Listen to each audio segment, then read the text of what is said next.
Uf, qué calor hace. Pero gracias a Dios que Rumba va a rifar un aire acondicionado. ¿Te lo quiere ganar? Mira la descripción de este video y gánatelo. Dale.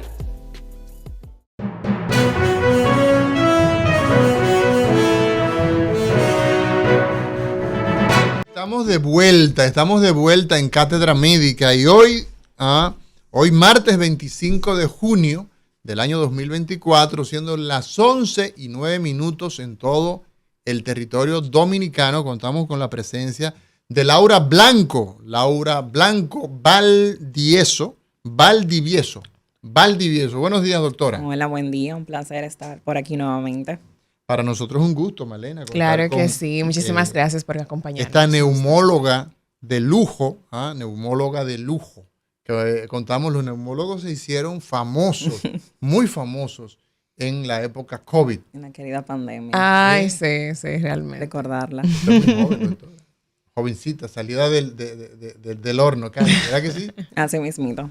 Qué bueno. Hace 2 años. Así mismo es, y qué bueno que contamos con profesionales jóvenes y con alto nivel para que la población pues los conozca y sepa que contamos con ellos. Doctora, hoy vamos a conversar sobre tuberculosis, la tuberculosis pulmonar. Y al decir tuberculosis pulmonar, pues entonces ahí se abren varias preguntas, ¿verdad? En primer lugar, ¿qué es la tuberculosis? Y no es cosa del pasado la tuberculosis, doctora. Para nada. Para nada. Para nada. Muy presente. Sobre todo si hablamos en un país como el nuestro, la respuesta sería para nada. Para nada. Del Qué pasado, pena. No. O sea, hablábamos cuando yo era un jovencito, hablábamos de la tuberculosis y se han hecho muchos avances, ¿verdad? Pero bueno, vamos a ver.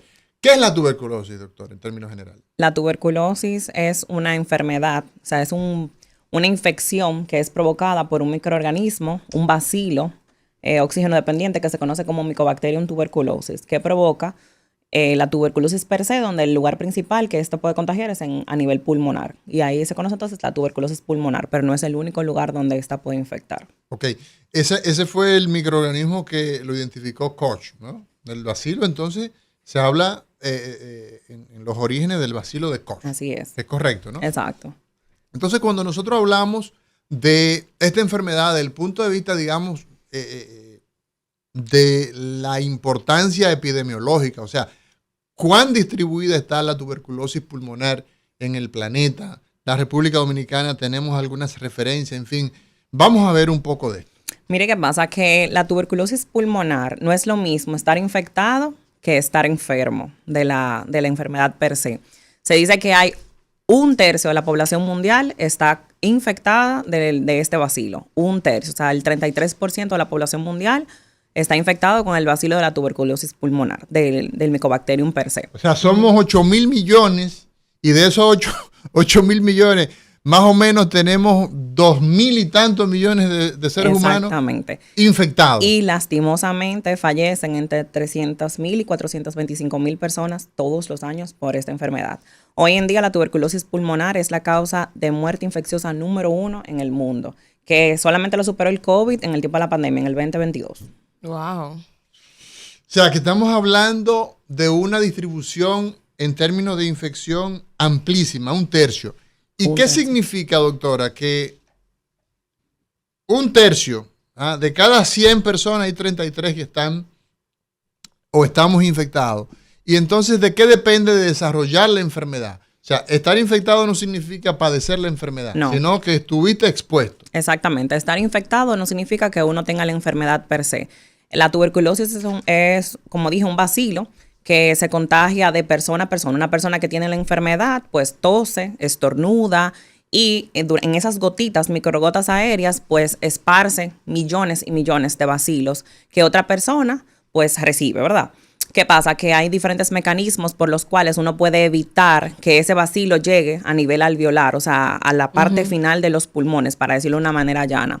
Si hay un porcentaje en esa persona que los mecanismos de defensa no logran derribar o no logran evitar, pues esa persona adquiere, que aproximadamente es un 10% de lo que uno recibe a la otra persona expulsar gotitas aéreas. Entonces, esa cantidad de bacilos que llega a nivel alveolar existen mecanismos inmunológicos por los cuales se puede tratar de evitar la enfermedad per se. Y ahí se da lo que se conoce como la tuberculosis latente. Comienzan los macrófagos, comienza todo este sistema inmune a tratar de acaparar esos bacilos para que entonces no se dé la enfermedad. Pero ante cualquier condición que inmunodeprima a ese paciente años después, pues se puede dar entonces lo que se conoce como la enfermedad. Mientras no se dé la enfermedad, esa persona está infectada con la micobacteria como tal. Una Sí, pregunta, adelante. disculpe, doctor. ¿Una persona puede vivir, por ejemplo, qué tiempo puede durar una persona infectada con tuberculosis, pero sin saberlo, y puede andar por ahí contagiando a otras personas? Porque yo puedo pensar que es una simple tos o una gripe de principio, pero entonces, ¿qué tiempo puede durar una persona con esa ignorancia? Una persona que tiene la tuberculosis latente, dice la literatura que aproximadamente la mitad de los pacientes con tuberculosis latente en los siguientes 2 años van a desarrollar la enfermedad.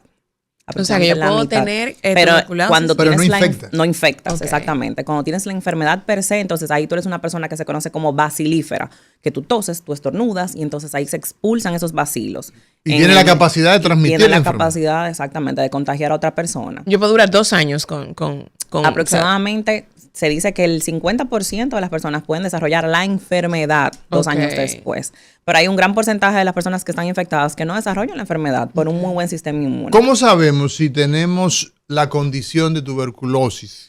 ¿Bajo qué mecanismo podemos establecer el diagnóstico, doctor? Bueno, si tenemos la enfermedad per se, el método que todavía hasta el día de hoy diagnóstico de la enfermedad de tuberculosis es el poder evidenciar la micobacteria como tal, el cultivo y la baciloscopía como tal. O sea, que uno puede evidenciar que hay un bacilo. Una muestra de catarro. Una muestra de catarro. Exacto. ¿Es Idealmente, suficiente? una muestra de catarro es lo que permite que se pueda diagnosticar a través de los cultivos de micobacteria o a través del cultivo de esputo o a través de la realización seriada de baciloscopías, donde se pueda evidenciar.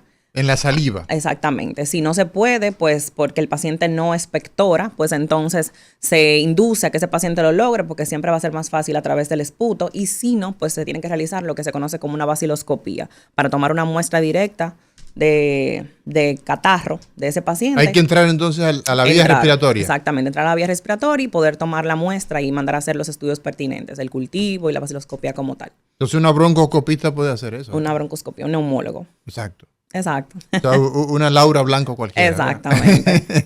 Qué bien, doctora. Entonces, el diagnóstico se hace a través, pues básicamente, de esa baciloscopía, ¿verdad?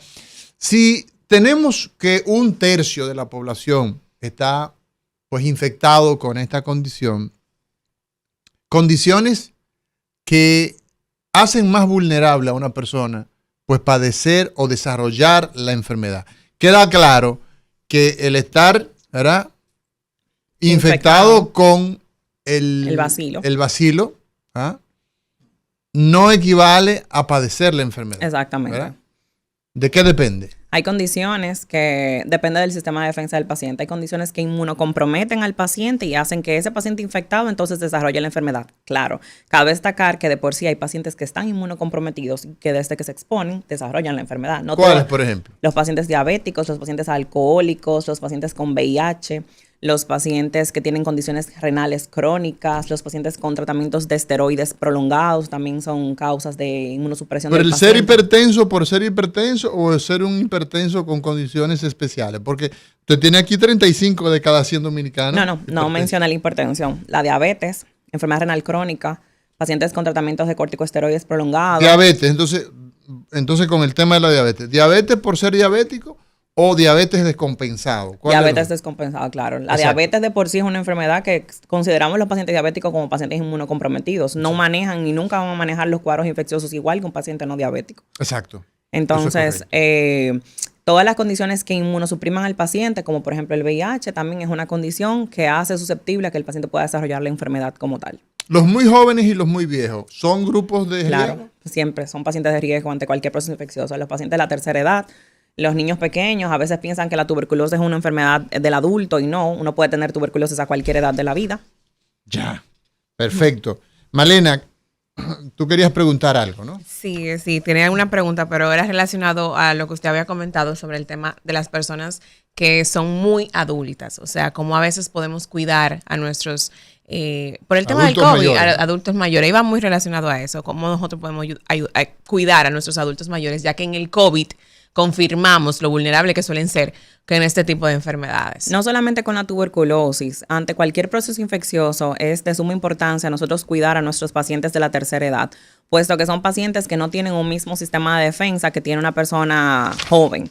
Entonces, siempre se hace énfasis en evitar la exposición de estos pacientes de la tercera edad ante otras personas que estén con algún proceso infeccioso. Pues que al tener un sistema de defensa bajo, pues hace que sean vulnerables a que se agraven esos cuadros infecciosos. Y lastimosamente a veces nos vemos que si tal vez un paciente joven puede manejarse de manera ambulatoria, pues esos pacientes de tercera edad ameritan ingresarse y les va peor en esos cuadros infecciosos. Sobre todo porque la mayoría de los pacientes de tercera edad tienen otras comorbilidades que hacen que sea más tórpido cualquier cuadro. Ok. ¿Y cuáles son los síntomas más comunes que las personas suelen tener cuando tienen tuberculosis? O sea, cuando padecen Eso es lo tuberculosis. que hace más importante el tema de la tuberculosis y por eso me gustó mucho el que en el día de hoy habláramos de la tuberculosis pulmonar. Mire, la tuberculosis pulmonar en nuestro país es una enfermedad endémica. O sea, aquí hay Aquí vive la tuberculosis. así como usted hablaba ahorita de otras condiciones, aquí hay mucha tuberculosis pulmonar. O sea, hay muchos pacientes y es muy común que el paciente, hablando por el dominicano, le llame la gripe mala. Una gripe mala que no se me quita. Una gripe mala que no se me quita. Hay síntomas que son... No hay síntomas que sean sine qua non de la enfermedad, pero que son característicos y nos hacen sospechar. Un paciente que tiene tos con catarro por más de 15 días es un paciente que idealmente debería hacérsele pruebas para descartar una tuberculosis pulmonar en esos pacientes. Pero también se acompaña de otros síntomas como por ejemplo fiebre, predominio nocturno. ¿Por qué la fiebre nocturna, doctora? Es muy característico de la fisiopatología de la enfermedad que hace fiebre a predominio nocturno en los pacientes Sí. o tardecito a partir de las 6 de la tarde. Sí. Y se entran unos escalofríos y una... Sudoraciones, que el paciente dice yo amanezco enchumbado de sudor también. Sí. A veces pasa que hay pérdida de peso ya cuando está muy avanzada la enfermedad. Y hemos visto, estoy segura que todos mis colegas han visto pacientes que van a la consulta donde luego de 3, 4, 5, 6 meses, si yo tengo una fiebre que no se me quita y usted le pregunta, ¿ha perdido peso? Porque se ve que está enfermo. Y dicen, sí, 20, 30 libras. La gripe no hace una pérdida de 20, 30 libras en un paciente. O sea, pérdida de peso es una característica a sospechar, esa fiebre de predominio nocturno, esos escalofríos. Entonces, esa tos con catarro. Y en el caso No de es las mujeres normal tener embarazadas. gripe y perder peso. En el caso de las mujeres gripe, embarazadas. perdón, escúchame, Malena, gripe y perder peso no combina. No, porque se supone que si yo tengo un proceso viral que es autolimitado, donde me dio un resfriado, una gripe per se, que dura 7, 8, 9, 10 días como mucho, yo no estoy supuesta a perder 20, 25 libras. Realmente tiene sentido. Y como le pregunté, en el caso de las mujeres embarazadas. En el caso de las mujeres embarazadas son los mismos síntomas. Lo único es que obviamente la embarazada es un paciente que es muy vulnerable para nosotros y se tiene que evitar a toda costa de que no solamente tuberculosis, de que no adquiera ningún proceso infeccioso, porque estamos hablando de 2 personas. ¿Sabes? Bueno, señores, estamos hablando hoy con la doctora Laura Blanco Valdivieso, hablando sobre tuberculosis pulmonar. La doctora Valdivieso es neumóloga, broncoscopista, y hoy conversamos con ella, así que nos vamos a una pausa y en breve regresamos.